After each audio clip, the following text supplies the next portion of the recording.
Bom dia, bem-vindos ao segundo dia da conferência do Clube de Lisboa sobre a transição energética e a sustentabilidade ambiental.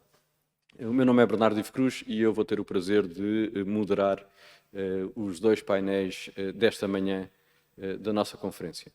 Este painel será dedicado à geopolítica e à geoeconomia das mudanças climáticas e, tal como ontem, a nossa conferência tem tradução simultânea para português e inglês, sendo que aqui na sala, quem quiser ouvir em português deve usar o canal 1 e quem quiser ouvir a conferência em inglês deve usar o canal 2. Quem estiver a acompanhar-nos a partir do Zoom pode também optar por qualquer uma das duas línguas, utilizando o ícone do globo no fundo do painel.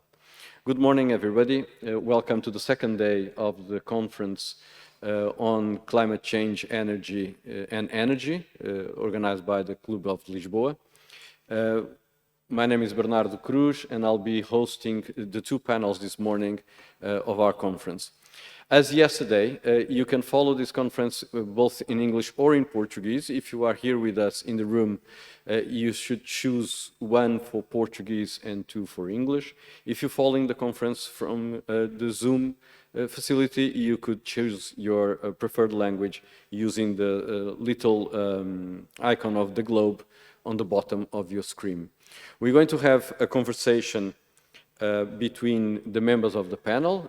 Two of them are here with us in the room, two of them will be on Zoom, and then followed by a Q&A from the assistants. If you are here in the room, just signal that you want to put a question. If you are following from your home or your workplace, use the Q&A function in the Zoom, not the chat, please, but the Q&A function. We will not be monitoring the chat function. I'd like then to introduce our speakers. I don't know if we have already online our two speakers that are coming from, that are not here with us in the room. Well, I'm going to start by introducing Cássia Moraes. She's sitting here next to me on my right. Cássia is the CEO and co-founder of Youth Leaders Santa Cruz. She comes from Brazil, and she's been living here in Lisbon for the last year and moving tomorrow to Amsterdam, if I'm not mistaken. Next to her, it's José Félix Ribeiro. He's a consultant at the Fundação Gulbenkian Foundation here in Lisbon, and is a well-known writer and speaker on issues of climate change, energy transition. With us already on Zoom, we have Gabriela Iacobuta. She's a researcher at the German Development Institute in Bonn. Welcome to you, Gabriela. I hope you can hear us. And we have also Professor Arima. He's a professor of public policies at the Graduate School of Tokyo University. Welcome to you, sir. Good to see you with us here, and I hope that you can also hear us in good conditions. This is going to be a conversation, a chat between the four of you. I'm going to throw some questions and hope that you engage in debate. I have a number of questions in my pocket. Should you need some more incentive to keep talking. We have a healthy hour and a half to go through the geopolitics of economics and climate change. And I would like to start by asking all of you if the global, the geopolitical and the geoeconomic scenario favors, allows, helps, supports the world consensus to stop and decrease global warming and preserve biodiversity, the oceans, and the remaining of large floras of planets. Is there a geopolitical and geoeconomic consensus across the globe about climate change and energy transition?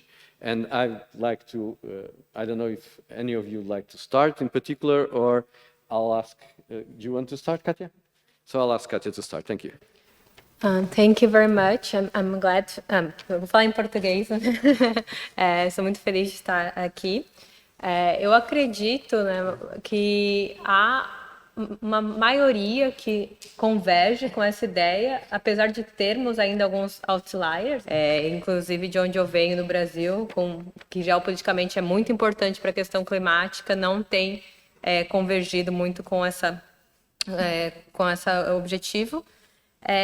Com as crises que nós estamos enfrentando nos últimos anos, principalmente a pandemia, há outras prioridades que foram colocadas também, que os países têm cooperado em maior ou menor grau, mas a boa notícia é que se fizermos hoje os compromissos que nós devemos, nós podemos combinar a recuperação da economia com essa transição para sociedades de baixo carbono neutro, né? Então mas são escolhas políticas que não foram feitas, foram sinalizadas, né, com uma série de compromissos, mas que agora teriam que começar a ser implementadas em maior escala. E até porque, dependendo de como isso for feito, nós podemos transformar essa transição em uma oportunidade de também combater as mazelas sociais que a pandemia trouxe, sobretudo aí um tema que o Youth Climate Leaders trabalha muito, que é o desemprego de jovens, e como que a transição para uma sociedade mais sustentável pode também ser uma oportunidade única para empregar milhões de jovens nesse processo, juntamente com educação profissionalizante, porque são carreiras que não são muitas vezes tão conhecidas. Por exemplo, trazendo alguns números, 1 em cada 4 jovens de Portugal não encontra trabalho quando está procurando. Tem o número de jovens aqui que não estudam nem trabalho também aumentou. Segundo o INE, cerca de 80 mil jovens estão sem trabalho hoje em Portugal, enquanto as energias renováveis, segundo a APREM, só no país, até 2030, podem gerar 114 mil novos empregos. Então, é uma oportunidade que pode ser aproveitada nesse momento. E, ao mesmo tempo, né, em outros países que vão ser muito importantes também geopoliticamente, como o próprio Brasil, esse número também está alto, 27% de jovens que nem estudam, nem trabalham. Mais da metade quase dos jovens do país deixaria o país se fosse possível, então também traz uma questão dessa falta de oportunidade, influxos migratórios, entre outras questões. E, por outro lado, no país, segundo o World Resources Institute, investir nas políticas de transição climática poderia gerar 2 milhões de empregos a mais que o cenário business as usual até 2030. Então, há oportunidades, mas é um momento de grandes desafios, né? E, por fim, acho que vamos trabalhar isso melhor também ao longo do painel.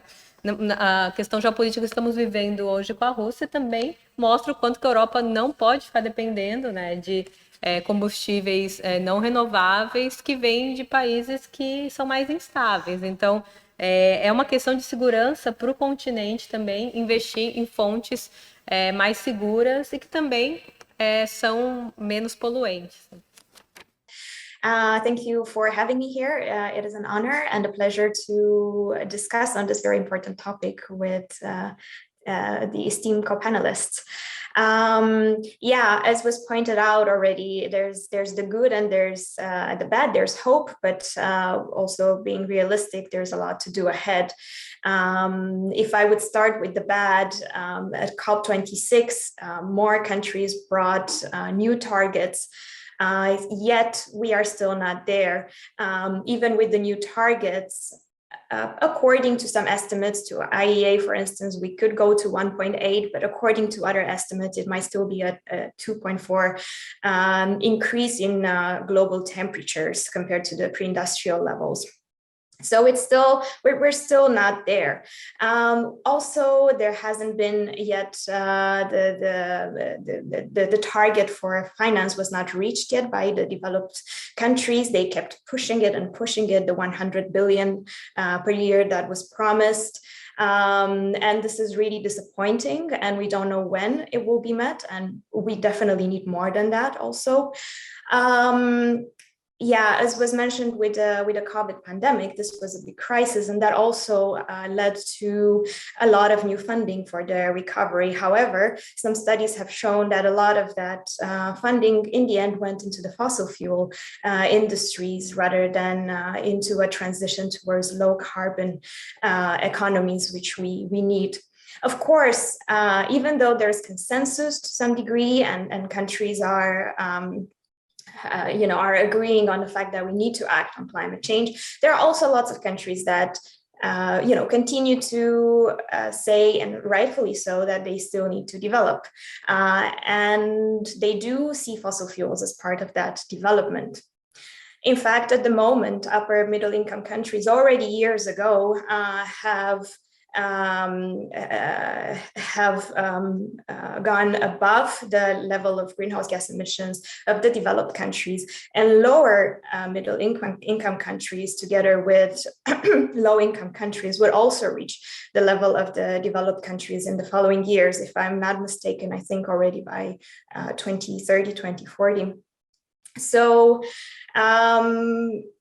we will need to support these countries to indeed continue to develop, but to do it in a way that will not follow the same path as developed countries, and that would not lead to as high greenhouse gas emissions. So that's the bad, that's the worries when we talk about the scenarios. However, I would like to think at least that there's also room for hope.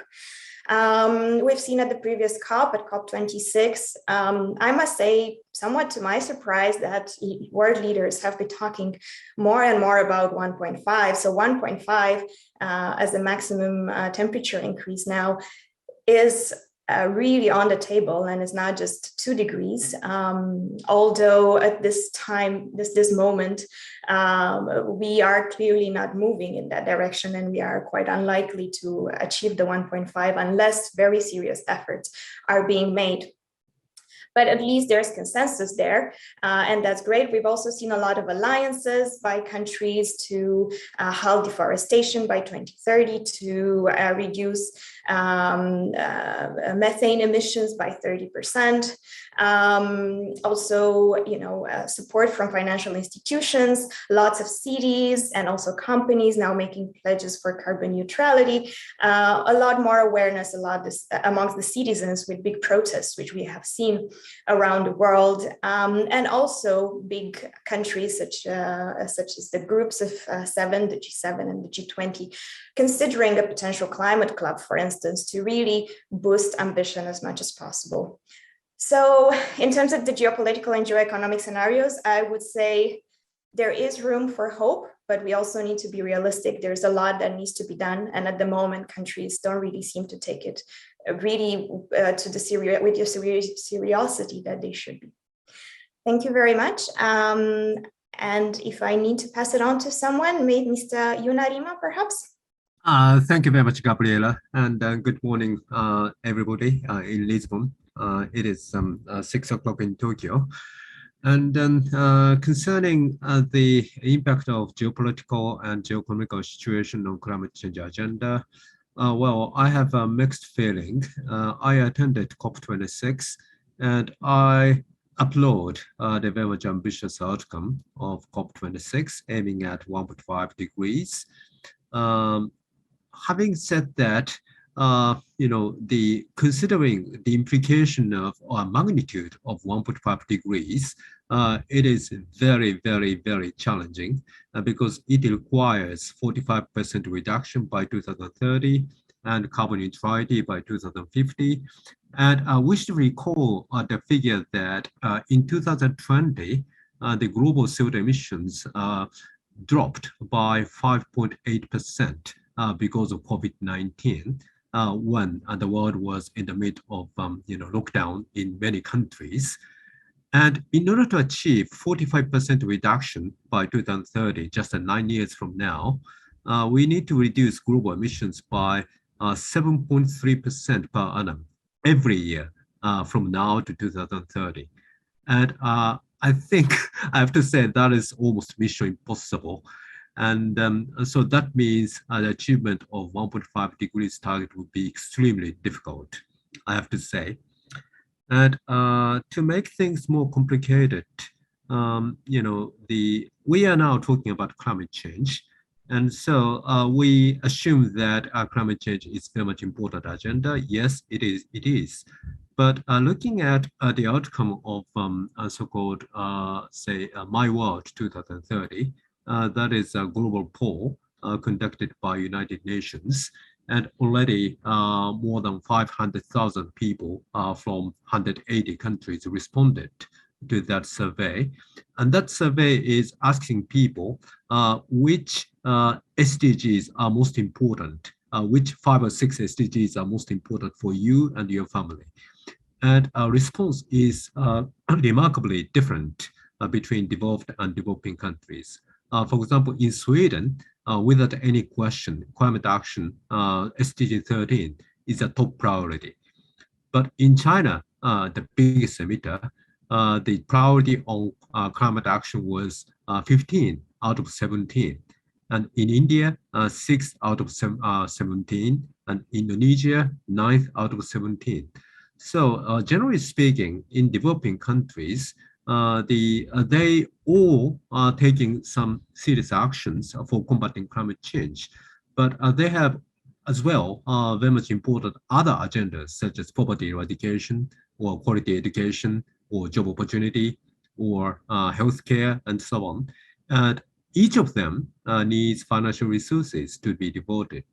So therefore, we should not assume that climate change is a top priority for all the countries, and we should acknowledge that the priority differs across the countries.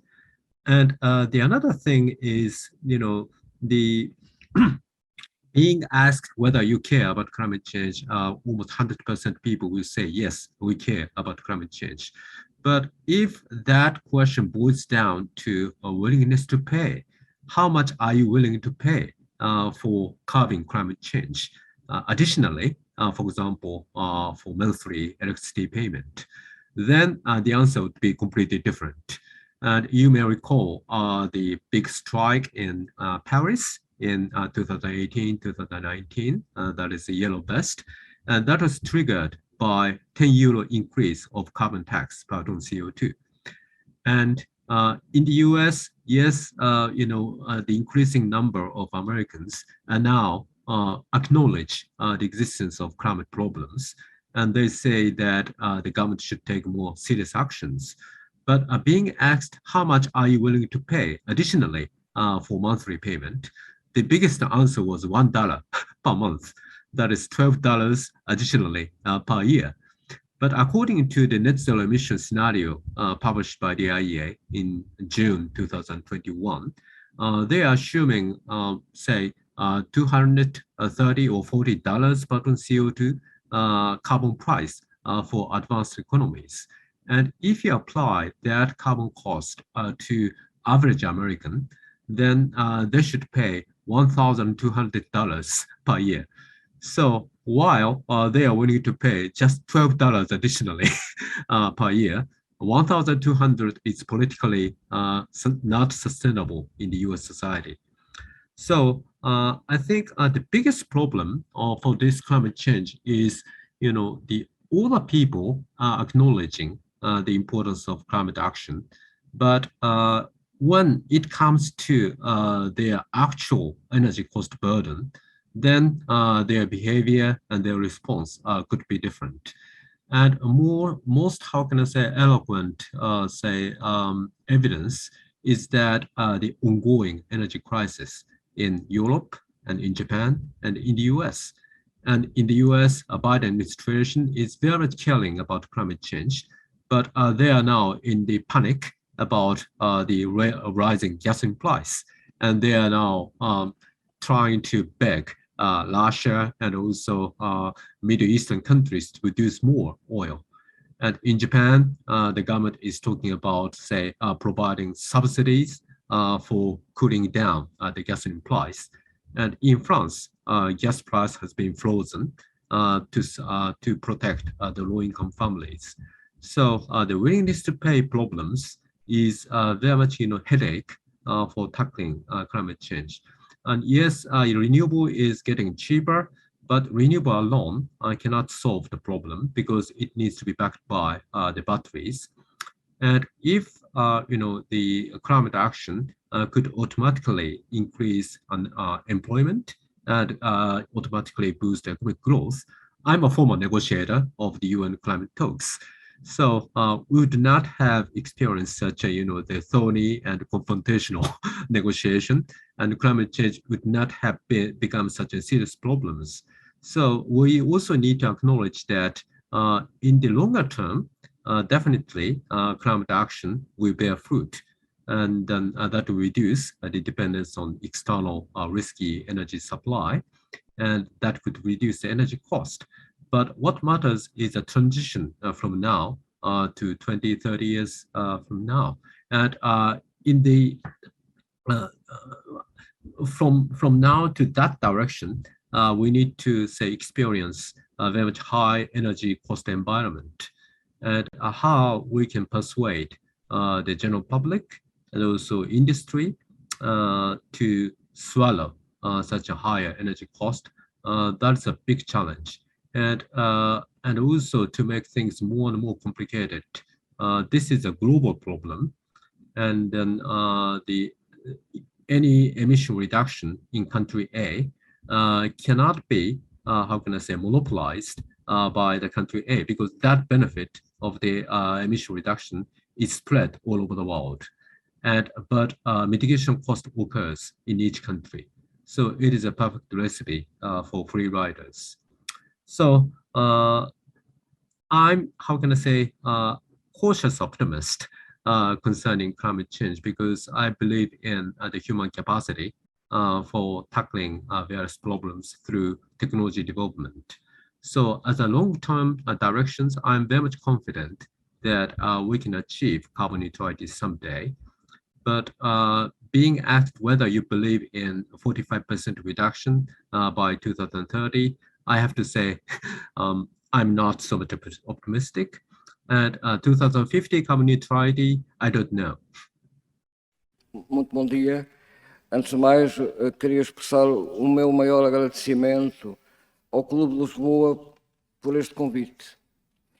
Em relação à questão que foi colocada, parece-me que há dois tipos de problema. Há um problema transversal, que eu diria que é o Acordo de Paris, é um acordo demasiado fraco para as ambições que tem.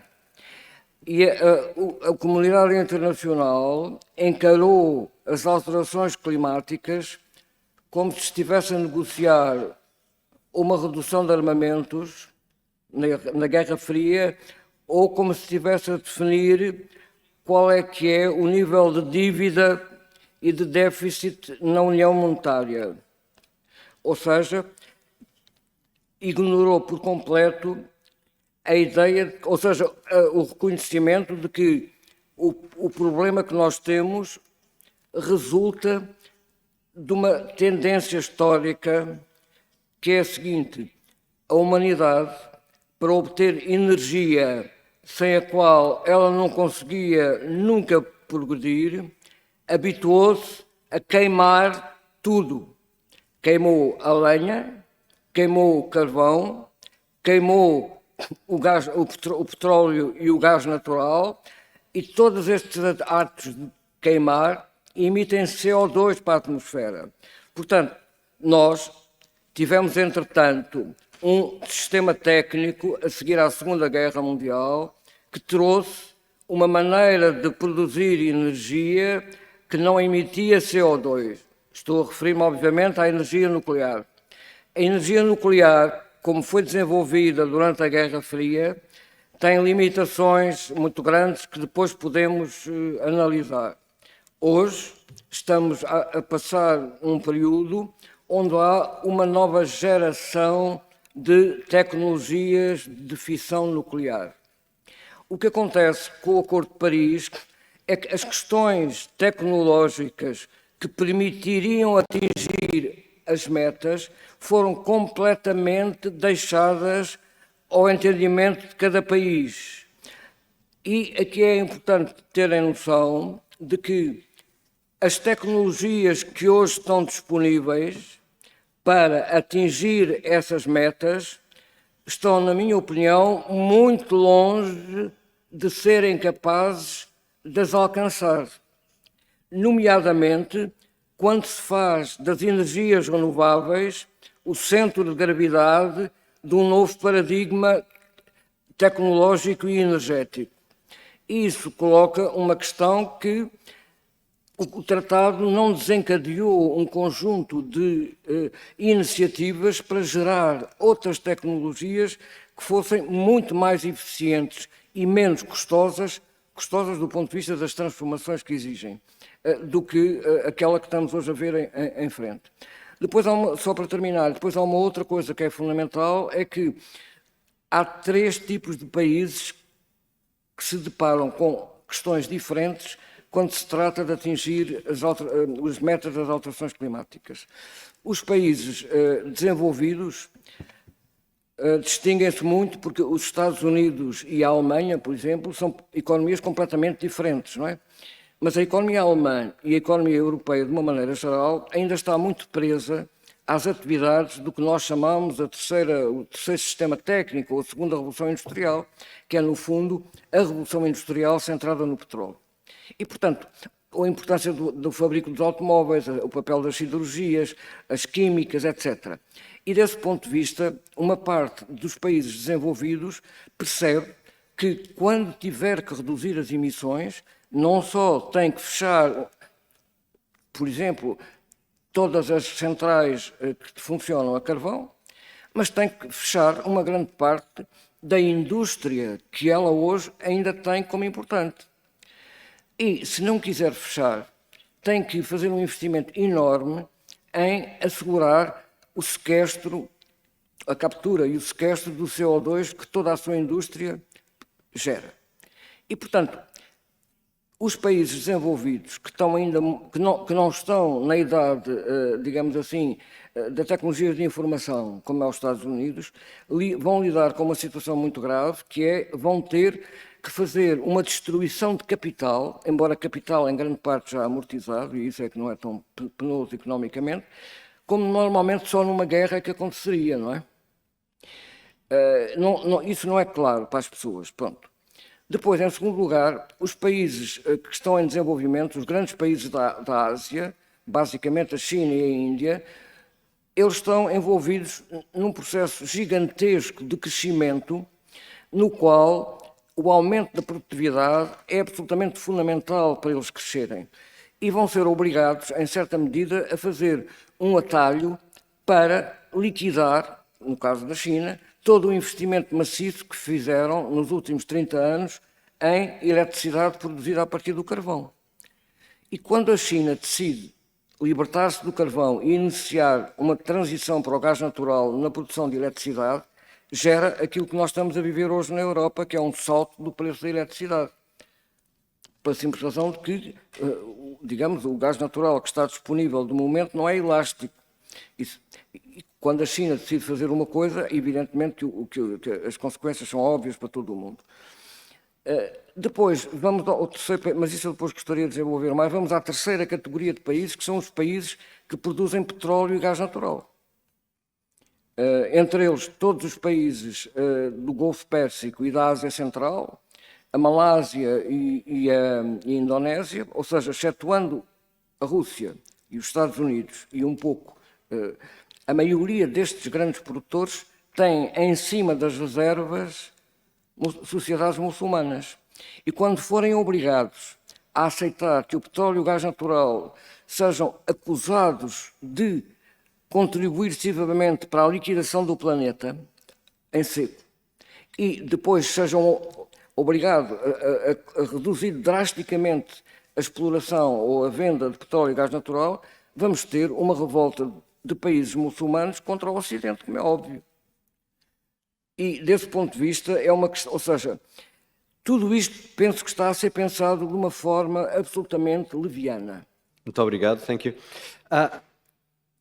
I'd like to throw a big question, trying to combine what was said by the four of you, which is basically we agreed not only at the UN level on the Sustainable Development Goals, but it's also part of the African 2063 Agenda for Development.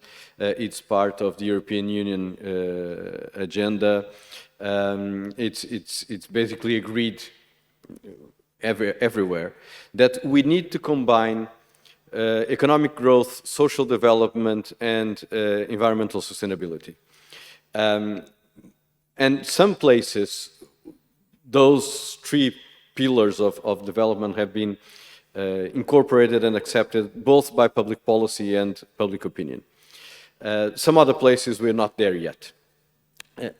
How do we manage this? How do we bring together economic growth that would provide for social development at the same time that we provide for environmental sustainability and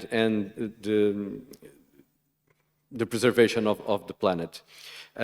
Yesterday was said in many panels that we had the pleasure to attend here at the conference, that there isn't that much time that we can carry on slowly into environmental sustainability. The planet is not capable to cope with a long transition or a very small, slow transition.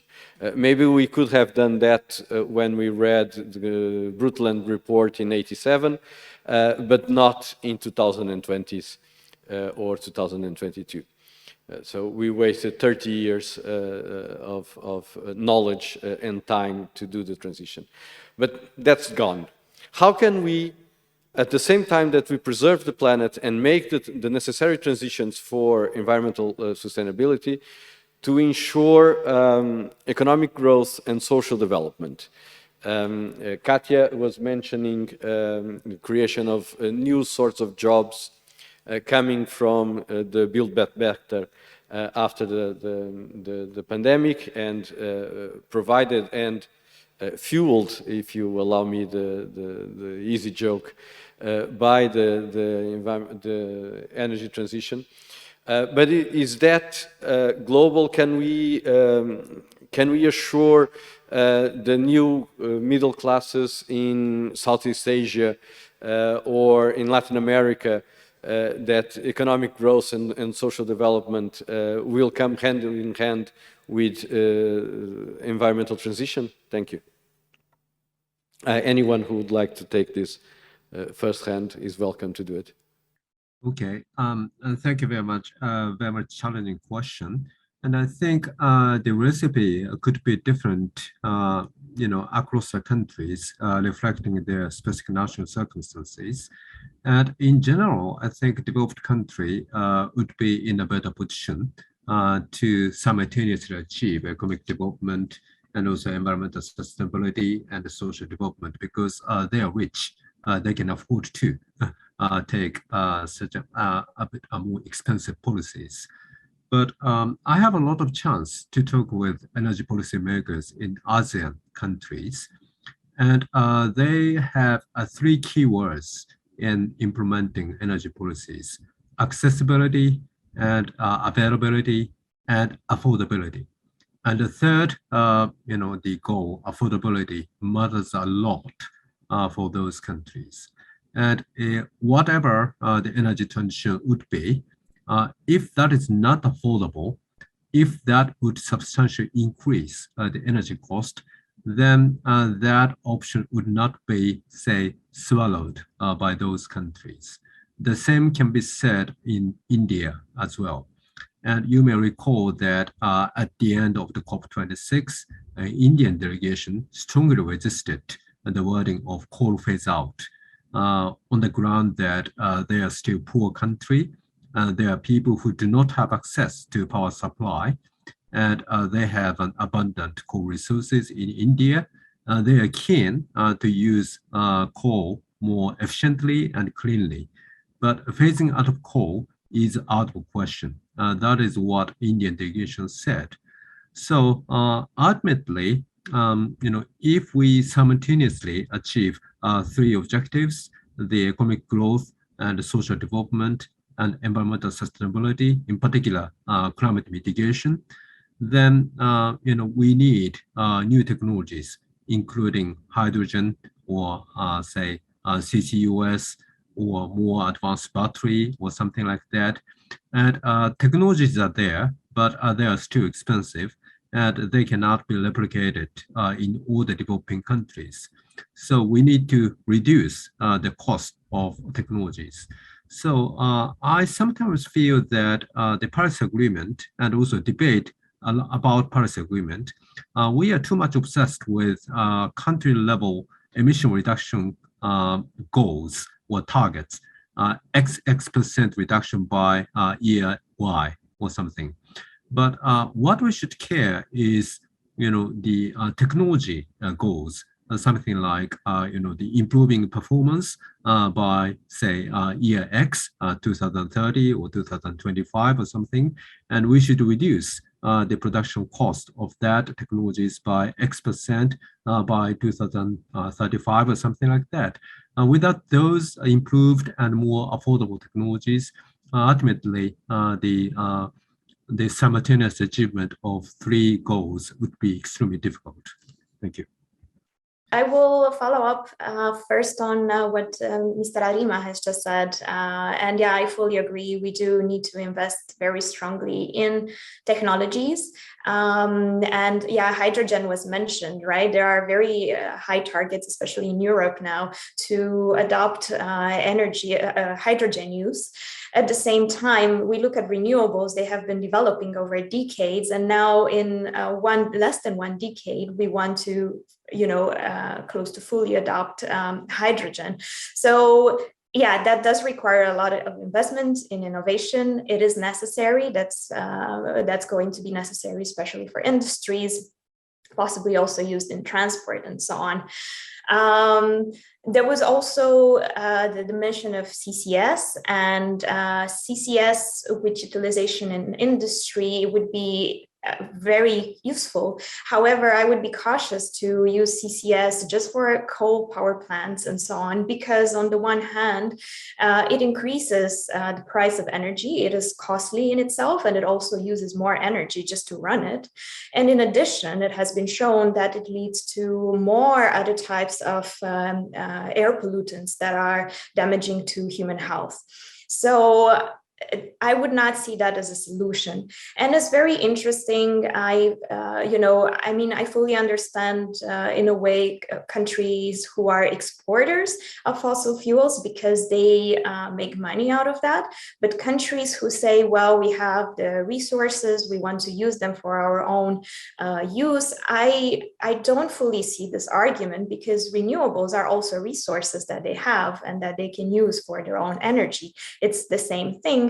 Only that less polluting, better for the health of their own citizens at the end of the day, not just for the whole world.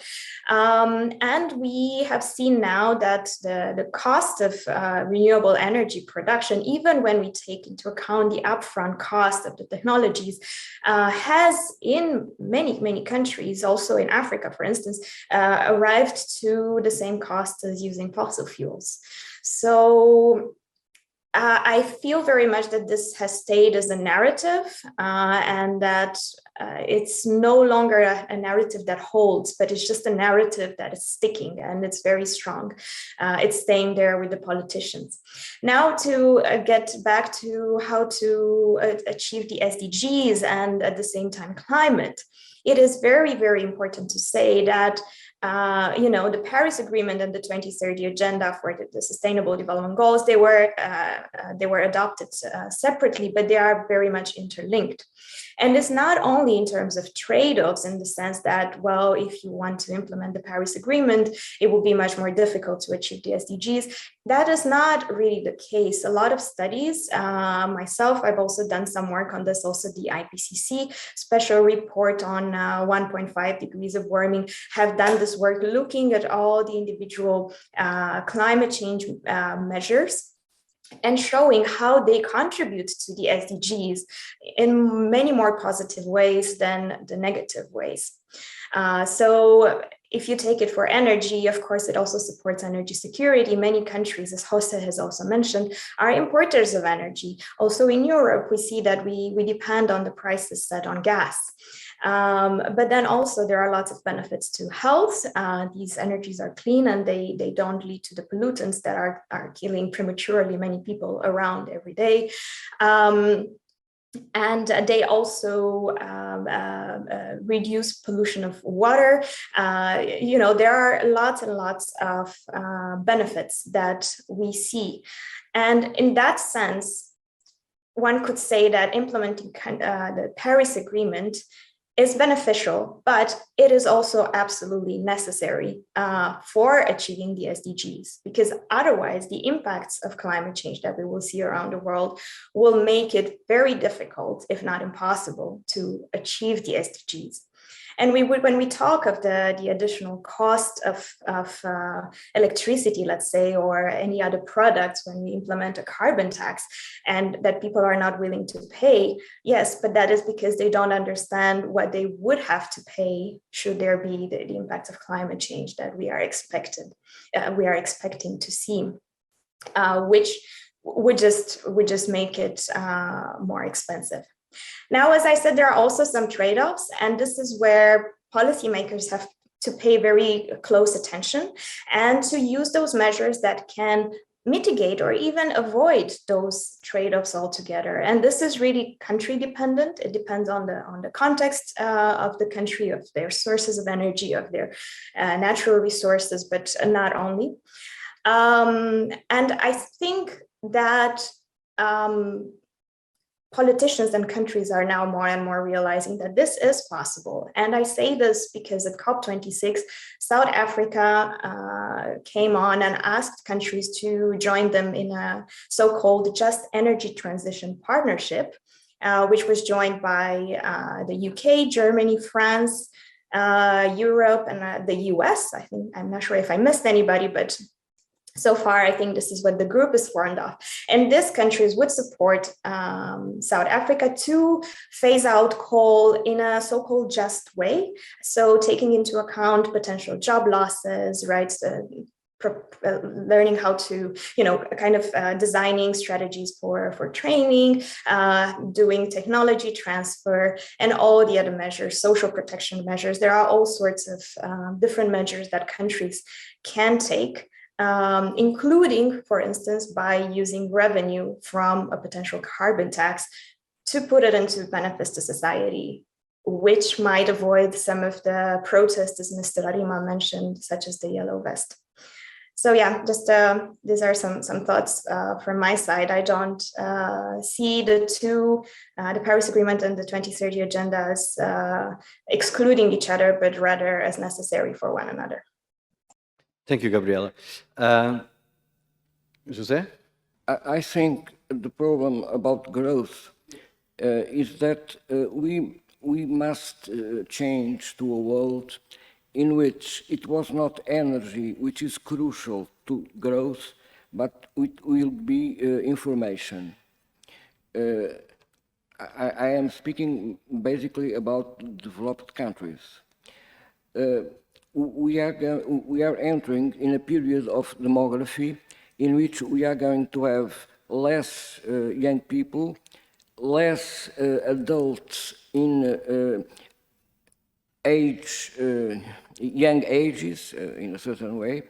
And so the central problem is how to augment productivity in this context. And the answer for me is clear. It is not using energy, but using information, automation, artificial intelligence.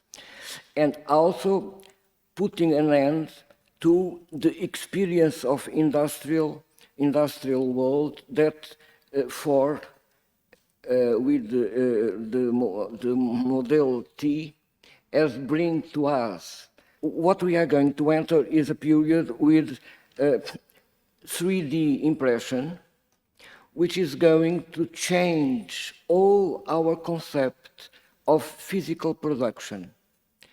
And thus is going to change the need to have huge lines of communication around the world. So I think we are entering a period in which it is information and not energy that is going to be central to the growth in developed countries. Thus, I think it is important. The other thing is something which I will speak, if possible, after, is that we are in this technological revolution, which we are having, brought with it two new energy solutions. One is the new nuclear, and the second is hydrogen. There is no other country in the world that knows better what hydrogen can signify for a country than Japan. Japan is the leader, the world leader in what concerns hydrogen economy, in my opinion. And hydrogen is a very useful thing because it can be obtained from another gas, natural gas, and it can also be obtained from solar energy that permits the electrolyzing of water. But as Japan is today revealing it, it can be obtained with coal in Australia. Japan is doing the most important thing, in my opinion, for having a consensus in what can be the answer to this problem of climate, which is this: we can have hydrogen and ammonia, for example, based on coal, on oil, or on natural gas. So the problem is not the prohibition of oil, of natural gas, but the capacity to change the way in which we use the hydrocarbons. Hydrocarbons are one of the most precious things that nature has given to us. We are very stupid if we left them in the soil and don't explore this avenue of progress, which is hydrogen. So I think we can grow, we can be happy, we can be very, very simple, but we don't need to excommunicate oil and gas. The only thing what we have to do is not to burn them. O problema principal para nós não é o petróleo e o gás, é desinventar o fogo, o que significa uma transição absolutamente civilizacional. Porque nós só conseguimos obter energia hoje queimando coisas. E, portanto, se nós não fazemos uma mudança civilizacional, nós nas nossas cozinhas já percebemos a diferença civilizacional. Porque temos de um lado o fogão a gás e do outro lado o micro-ondas. O micro-ondas gera calor e não se vê uma única chama. São micro-ondas que nós começamos por utilizar para as telecomunicações, que fazem aquela coisa milagrosa que é um micro-ondas. Portanto, nós temos que passar para a civilização do micro-ondas e deixar para a civilização do gás natural, em bruto, para queimar. Não sei se estou a ser claro no que estou a tentar dizer. Muito obrigado. Cássia. Obrigada. Eu não vou falar tanto sobre energia, que acho que já foi muito bem abordado, talvez reforçar que muitas vezes é polêmico, ainda mais na Europa, falar sobre questão nuclear, mas se a gente pensar que nós temos que fazer as reduções que já foi colocada pelos outros painelistas drásticas, tirar totalmente também o nuclear da mesa pode não ser, ainda mais em países que têm condições tecnológicas para operar, a questão mais esperta de se fazer no momento atual, né? Considerando que, por exemplo, até mesmo na Alemanha, se você tira o nuclear, você substitui com gás ou com carvão, sendo que você poderia somar as energias renováveis ou hidrogênio, ou o que vai ser mais eficiente, e ir tirando à medida que você pode substituir por algo que não emite. Eu acho que a prioridade tem que ser realmente cortar as emissões, mas isso passa por mudar os incentivos, para fazer com que a opção mais sustentável, isso já entrando pela questão do consumo, seja mais barata e a mais acessível. Até um exemplo, hoje, muitas vezes, um hambúrguer de soja ou de ervilha vai ser mais caro que um hambúrguer normal, sendo que muitas vezes o gado consome soja para, enfim, virar um hambúrguer depois. Então, tem questões também do jeito que a economia é feita, ou se é mais barato você comprar uma camiseta nova na Zara do que pôr a sua para lavar numa lavanderia. Então, tem incentivos que têm que ser mudados. E também deixar claro, né, mas não de uma forma negacionista, eu vou explicar, mas a humanidade não causou a crise climática no sentido que não a humanidade como um todo. Uma pequena parte dela é muito mais responsável que outra e, infelizmente, a que é menos responsável está sofrendo já as consequências. Então, isso também tem que ser considerado nas propostas. Por exemplo, foi colocado que um bilionário nos Estados Unidos emite, em média, 1000 vezes mais que o americano médio. E o americano médio já emite muito mais do que o humano médio, né? Então, por mais que Bill Gates, Rihanna estão fazendo coisas interessantes pelo clima, eles têm estilos de vida que não são compatíveis com a meta de 1,5 graus. Então, se a gente for falar de imposto de carbono, isso deve ser levado em conta, deve taxar quem emite muito mais, quem vai de jato. Até foi uma crítica da COP, né? As emissões de jato para a COP foram enormes. Então, talvez o que eles conseguiram politicamente naquela conferência pode ter sido menor do que as emissões ao longo dessas 26 conferências.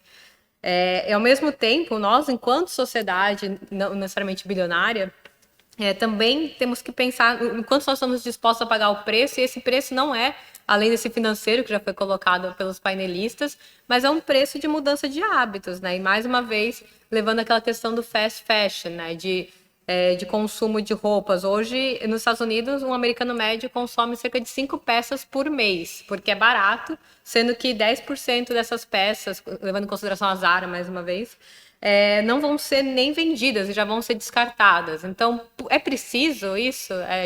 E os incentivos estão lá. Então, tem que ser mudado e de uma forma que nós também refletimos, porque eu acho que aquela questão de falar, vamos usar sacola retornável, e é necessário, mas a crise climática não vai ser resolvida usando apenas sacola retornável, vai ter que ter mudanças mais estruturais, a mesma coisa como meio de transporte, o tipo de casa que nós temos e tudo mais. Aí entrando, né, em soluções, pensando, por exemplo, a própria questão da Amazônia, que agora está muito em evidência, nos próximos anos vai ser decidido se ou nós vamos começar políticas massivas de reflorestamento e restauração, ou se nós vamos ver a Amazônia virar uma savana também, o que vai ter implicações enormes para todo o clima da América do Sul e do mundo como um todo. Então, isso passa por valorizar mais a bioeconomia da floresta, por fazer com que a floresta valha mais em pé do que a madeira que é retirada, ou no caso o gado, que é a maior fonte de desmatamento na Amazônia brasileira. Então, isso são mudanças que devem ser feitas de formas estruturais, né? Politicamente, mas ao mesmo tempo que a sociedade possa demandar. E, por fim, né, aí vem uma questão de como que nós conseguimos combinar isso com políticas sociais. Tem se falado muito da renda básica universal. Será que talvez algo que combine uma renda básica universal com uma educação profissionalizante para garantir que as pessoas possam ser treinadas e incluídas nesse grande desafio que é a transição climática, talvez possa ser uma forma de evitar que o desemprego e outros problemas sociais façam estragos no nosso tecido social, como nós já estamos vendo, e que resultam em, entre outras coisas, eleições de líderes populistas, como Trump e Bolsonaro. Então, acho que se nós temos esse grande desafio, e já foi colocado, mais de 7% de redução ao ano, isso necessita que todas as pessoas, de alguma forma, estejam focadas nisso. Então, se nós temos tantos jovens, estão falando também da questão de falta de jovens, mas os que tentam sem emprego, estão entregando Uber Eats e não colocando a sua energia e o seu intelecto para as soluções que nós precisamos. Então, por que nós não pegamos esse recurso para capacitá-los, para que tenham um grande exército à disposição para implementar essas soluções que são necessárias. Acho que passa por reverter o foco total e o mais rápido possível. Obrigado. Antes de passarmos ao Q&A, eu queria fazer uma última pergunta, que vem um pouco daquilo que foi dito pelos nossos quatro oradores, que é a transição energética e a sustentabilidade ambiental está mais avançada e está mais bem percebida em algumas áreas do globo do que noutras. O impacto da transição energética e da transição ambiental vai ser mais forte em algumas áreas do globo do que noutras. O grau de emissões hoje para a atmosfera de gases que têm impacto no efeito de estufa é mais forte numas áreas do globo do que noutras. Como é que nós conseguimos, será que é a COP26, será que é as políticas de cooperação para o desenvolvimento da União Europeia, serão os Objetivos de Desenvolvimento Sustentável? Quais são os mecanismos em que nós conseguimos encontrar uma plataforma de entendimento entre aqueles que estão mais avançados na tecnologia, na percepção, na interiorização política e das opiniões públicas sobre as necessidades de alterações climáticas e daqueles que estão mais atrasados ou têm mais a perder com as alterações climáticas? Como é que nós fazemos este equilíbrio entre os que produzem e os que consomem, entre os que têm capacidade para já hoje começar a fazer a sua transição energética e aqueles que ainda não? Será que vamos, como foi dito ontem, em lugares como em África, promover um salto tecnológico, passar imediatamente de uma forma de produção energética para uma forma de produção sustentável, sem passar, sem utilizar hidrocarbonetos no processo? Qual é a fórmula de que o planeta se consiga encontrar num entendimento sobre os impactos e as necessidades das alterações da transição energética? Eu não sei quem é que quer começar. José, se faz favor. Peço desculpa de estar a intervir outra vez. Eu penso, quando se olha para o mundo, é conveniente perceber que há coisas que estão a acontecer no mundo em termos tecnológicos às quais nós não estamos a dar a atenção devida. What I'm trying to say is that we are today, we are not conscious about the change that is going to happen in next years. I'm speaking about nuclear fusion. A fusão nuclear é uma coisa que já anda a ser procurada há muitas décadas, porque constituiria a fonte mais limpa e simultaneamente mais poderosa de gerar eletricidade e de eletrificar o conjunto das economias sem emitir CO2 e sem ter os riscos que teria, do ponto de vista do armamento, o nuclear antigo comparado com a fusão. É muito curioso porque hoje existe no mundo uma associação de empresas que se chama Associação das Empresas do setor da fusão nuclear. Tem 24 membros, portanto são 24 empresas, 13 nos Estados Unidos, 5 no Reino Unido, uma no Canadá, um na Austrália, um na Alemanha, um em França, um na Índia e outro na China. São empresas que estão neste momento a explorar em conjunto, embora em competição umas com as outras, 16 modos diferentes de chegar à fusão nuclear. Este avanço é uma coisa absolutamente extraordinária, porque, na prática, esta inspiração, peço desculpa de estar a dizer, é americana. Porque os americanos têm um princípio muito interessante que fazem deles os campeões do evolucionário e não do revolucionário, que é pôr vários galgos a correr e depois ver qual é que é o que chega primeiro. Nós, na Europa, temos sempre a noção contrária, porque nós temos uma tendência muito centralizadora, que é, primeiro definimos qual é que é o galgo que gostamos e depois pomos todos a correr. O resultado, naturalmente, tem que ser mau, não é?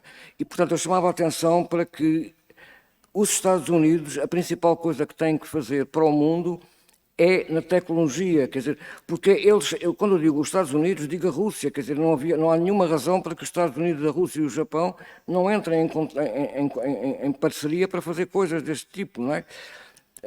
E desse ponto de vista, a tecnologia é um instrumento fundamental do futuro relacionamento geopolítico de potências que são rivais umas das outras. E desse ponto de vista, se não percebermos que o clima é deve ser visto como um instrumento de colaboração entre potências de primeira categoria que são, na prática, competidoras umas com as outras, estamos a desperdiçar uma grande oportunidade de ajudar o mundo a dar um salto para um relacionamento mais pacífico. Professor Rita?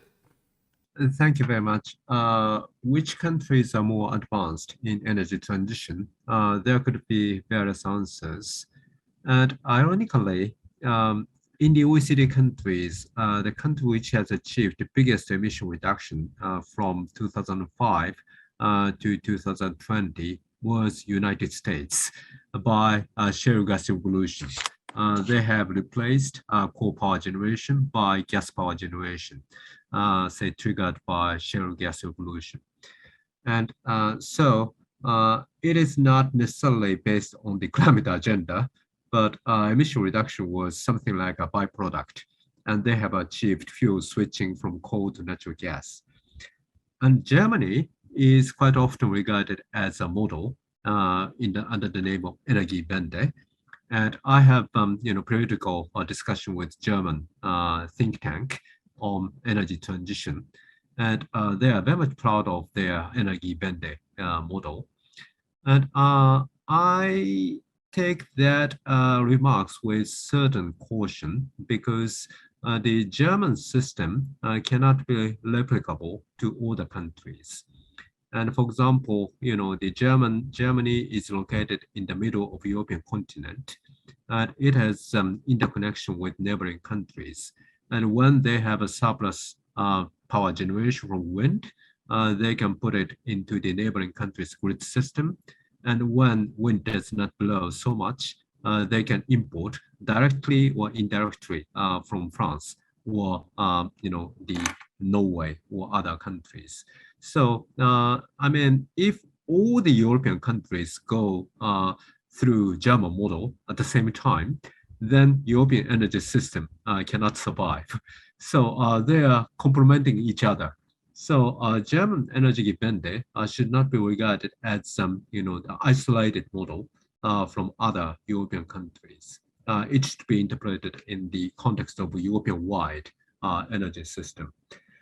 And concerning the international platform for exchange views and also sharing best practices and also technology collaboration, I think COP26, the UNFCCC has worked out Paris Agreement, and we don't need further regime negotiation. So I think COP is becoming more and more something like a platform for various cooperation with, say, the willing countries. And one of them is, mission innovation proposed by the US. And it is a good, say, platform for technology collaboration. And as José said, we should redouble our efforts for international collaboration for, in particular, high risk and still distant from the market technologies. Because, those technologies, all the countries have a common interest in a sense to make use of those technologies in 20, 30 years from now. And the China and the US and Russia and Japan and France are cooperating each other for, say, ITER energy nuclear fusion programs. It is still far from the market, say, market situation. But since still it is far from the market, that has facilitated the collaboration across the countries. And concerning the role of nuclear, I think I know that the recent decision by European Commission to include nuclear and LNG, natural gas, in the European EU taxonomy with certain condition has created certain tension among our European member states. And Germany and Austria and Spain are not happy with that decision, and they are considering some sort of lawsuit to European Court of Justice. But in principle, I think the energy choice for achieving certain emission reduction target should be left to each country. Each country has a different circumstances, and it is a perfect freedom for Germany to phase out coal and phase out nuclear and go for renewables. That is German choice. And in the case of Japan, we promote certainly renewable, but we also promote, would like to preserve the nuclear options. And, we might still use coal with coal combustion with ammonia, and then we still need gas with coal combustion with hydrogen and so on. So we will need a variety of technologies. And in the US, the same, they also use a variety of technologies, including nuclear, CCUS, and so on. And in particular, for fossil fuel producing countries, they are very much keen to have CCUS as a choice. And like José said, what we should do is reducing and eliminating CO2 emissions, not eliminating fossil fuel use. So stigmatizing fossil fuel too much is somehow contradictory. And looking at the current energy crisis, and this is very much related to today's topic, geopolitics and geoeconomics, because the current energy crisis is somehow triggered by, of course, low oil prices in 2015, 16, and 17, and also COVID-19, the economic collapse in 2020. So that has reduced oil price, and it has discouraged the upstream oil and gas investment. But in addition, there is a narrative in climate circle that any new investment in upstream oil and gas is a stupid investment. That would definitely become a stranded asset or something. Then under that situation, we cannot expect the new investment in the fossil fuel, and then that will lead to more energy crunch in coming years. And ultimately, of course, we are moving towards the low carbon future and decarbonized future, but we should also acknowledge that the economies, not only developed, but also more, distinctively in developing countries, they will need fossil fuels. So too much stigmatization of fossil fuels and too much, how can I say, rejection of the fossil fuels from now may say create unintended consequences, and higher energy prices may not be, say, politically sustainable in many countries. And finally, the carbon price and carbon tax. Yes, in the ideal world, we should have globally unified carbon price, but that is not, say, possible politically, and we cannot have an illusion that United Nations could impose such a unified carbon price. So the introduction of the carbon price will be very much patchy. And looking at the US situation, realistically, we cannot envisage any introduction of the explicit carbon pricing, like a carbon tax or emissions trading system, looking at the current congressional situation in the US. So we need to live with very much, say, imperfect world, where on one hand, there's countries which are introducing carbon pricing like an EU, and on the other hand, there are countries which are not introducing carbon prices. And EU is now considering CBAM, the carbon border adjustment measures, for the sake of level playing field, and also for encouraging trading partners to take similar policies like EU. But before doing so, that could certainly trigger this harsh reaction from trading partners like China, India, Russia and Ukraine and Turkey and so on, they might resort to retaliation that could lead to trade war. So I think I very much understand the theoretical background of the CBAM argument, but with regard to political, political reality, I do not see so much, the strong, potential for CBAM. I do see more potential for the changing behavior of global industries, because they are caring more and more about carbon footprint of the products and the services they are procuring. And whether or not the countries are taking carbon border adjustment measures, the minimum requirement is first to have the transparent information about carbon footprint of product and services, and second, the assessment of carbon cost level, both explicit and implicit carbon pricing.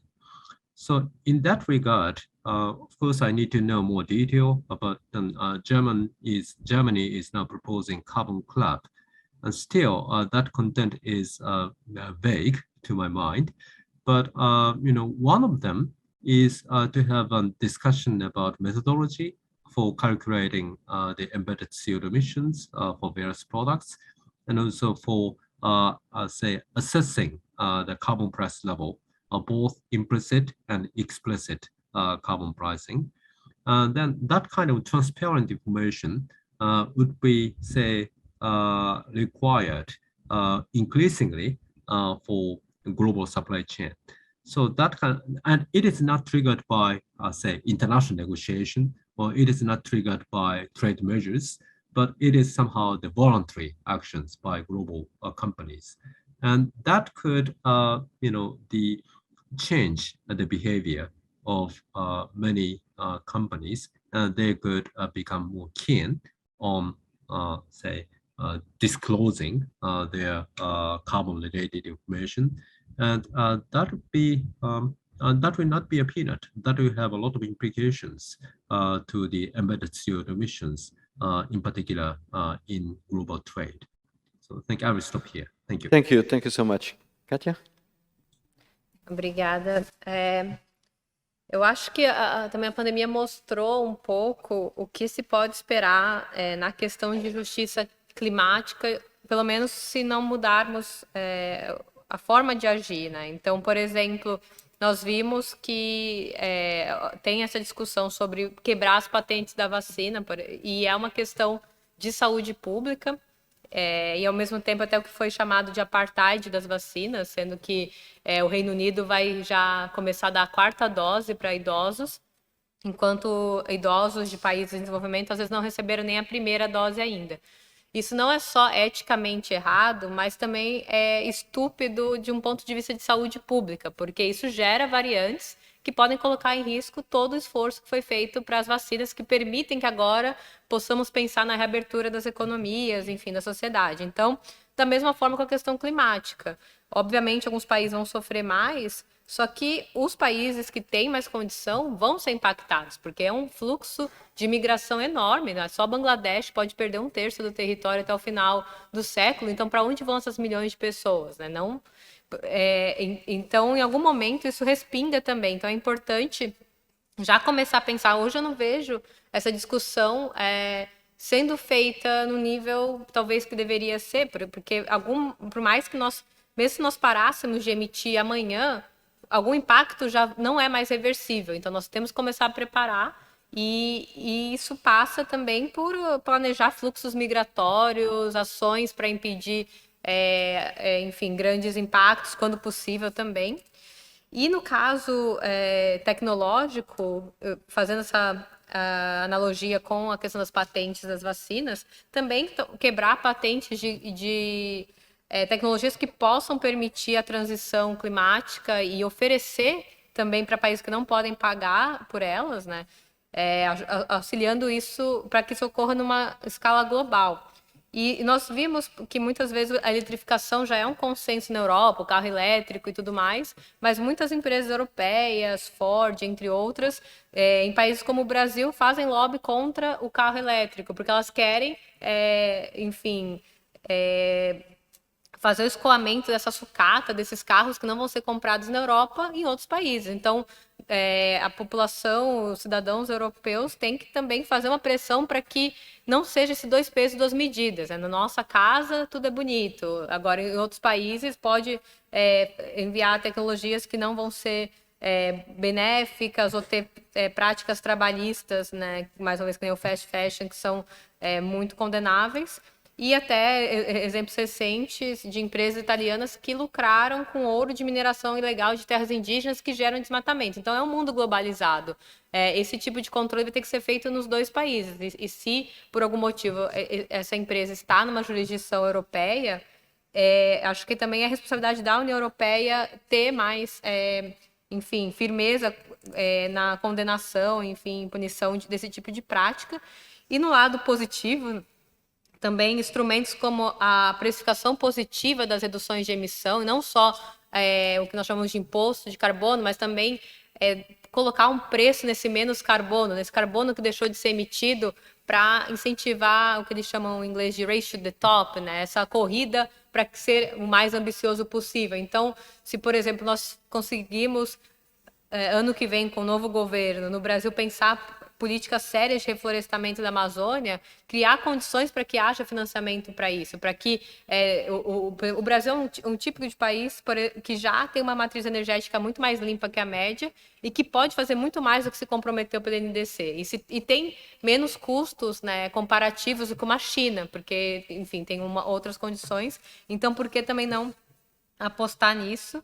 E, enquanto isso não acontece, provavelmente evitar assinar acordos de cooperação como o Mercosul e União Europeia, enquanto não se há esse comprometimento com a questão climática. Então, geopoliticamente, cada vez mais você está dentro, né, dos países que respeitam e que buscam fazer essa transição, tem que também importar não só sanções que estão sendo discutidas com a Rússia, mas no futuro também para países que não estão se comprometendo, né? Até aí questionar se a Convenção Quadro de Mudanças Climáticas da ONU é realmente o único lugar que vai ser discutida geopolítica climática, se em algum momento não vai haver um clube do clima, que países voluntariamente mais ambiciosos criem condições para que, se você quer fazer parte desse clube, você também tenha que aumentar a sua ambição, né? E, no final do dia, um grupo de 20 países pode ou não resolver essa crise, né? Então, eles têm que também ter uma responsabilidade maior do que os mais de 190 que estão, né, na Convenção Quadro. Obrigada. Muito obrigado, Gabriela. Thank you very much. Lots of fantastic ideas. So I'll see what more I can chip in after all of this was thrown on the table. And I will do my best also to build up on what my colleagues have said. And yeah, we started from the question of who would have a higher impact if they did something more. But I would say, well, of course, in an interconnected world like today, it doesn't work just like this. It's, you take action somewhere and it might have unexpected implications, but it might also kind of affect other countries, right? So it was, for instance, mentioned about soy production and about issues in Brazil. And the European Union has recently proposed to prohibit any imports of soy, beef, cocoa, palm oil, and wood that leads to deforestation in the country of origin. This is very welcome also in view of some of the studies. There was a study in Science that showed, for instance, soy and beef production in Brazil of products that were then imported into the EU in proportion of around 20% were leading to deforestation. So the EU then taking this measure would hopefully also encourage then Brazilian companies to take this into account in the future. Then there's also other problems and problems of carbon leakage and problems of sending all technologies to developing countries. Also, Cássia mentioned this. And actually, one of the reasons for the EU deciding to have a carbon border adjustment mechanism was that they realized that taking action at home, imposing a certain carbon price on industries, was leading to carbon leakage. So a lot of the companies that had higher, that required to produce more emissions have relocated to developing countries, or we are now importing a lot from the developing countries. But now it's also the question, such a border adjustment mechanism, which kind of countries would it affect most? And Mr. Arima was mentioning, right, Russia, Turkey, Ukraine, India. I think these are indeed some of the most affected, but of course there are also other countries. There's also Africa, and so on.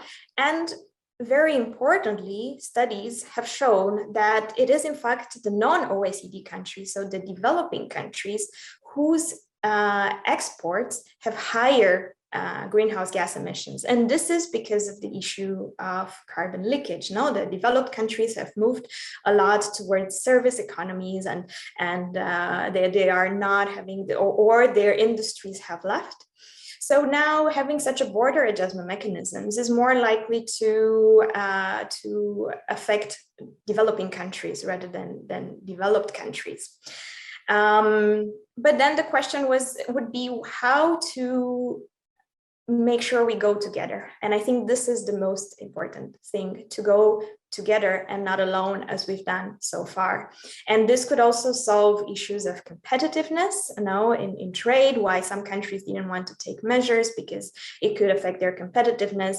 As Mr. Arima has mentioned in the EU, another reason for having the CBAM is to level the playing field, because also for their companies having a carbon price, it was more expensive. But if all the countries would go together and would impose similar measures, that could be very helpful. And innovation is also very important.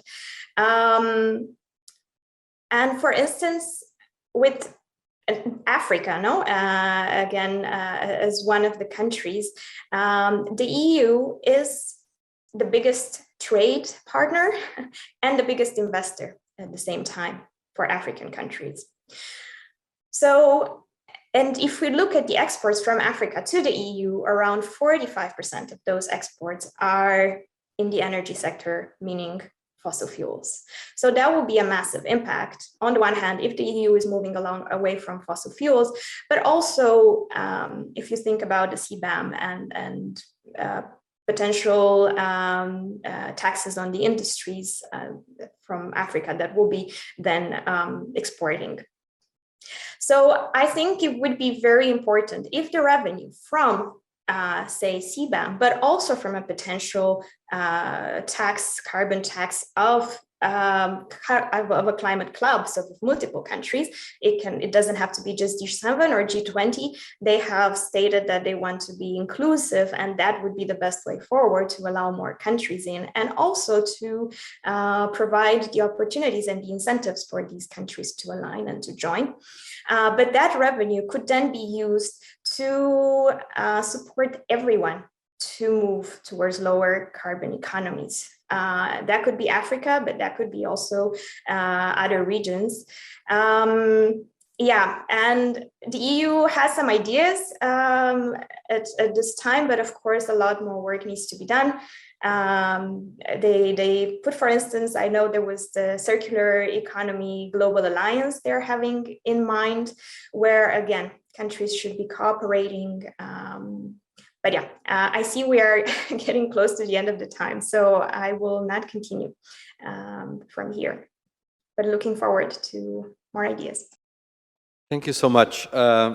Thank you to all our speakers. Unfortunately, due to the quality and interesting of our speakers, we will not have time for Q&A. But I would like to thank Cássia, Gabriela, José, and you, Arima, for a very, very interesting morning, for lots of ideas and food for thought that they brought us into this really difficult question of energy transition, environmental sustainability and geopolitics and geoeconomics. Nós vamos ter agora um intervalo, um coffee break, e regressamos às 11 da manhã para o último painel da nossa conferência, que vai ser uma mesa redonda sobre as ações que necessitamos para o futuro que pretendemos. Muito obrigado e até já a todos.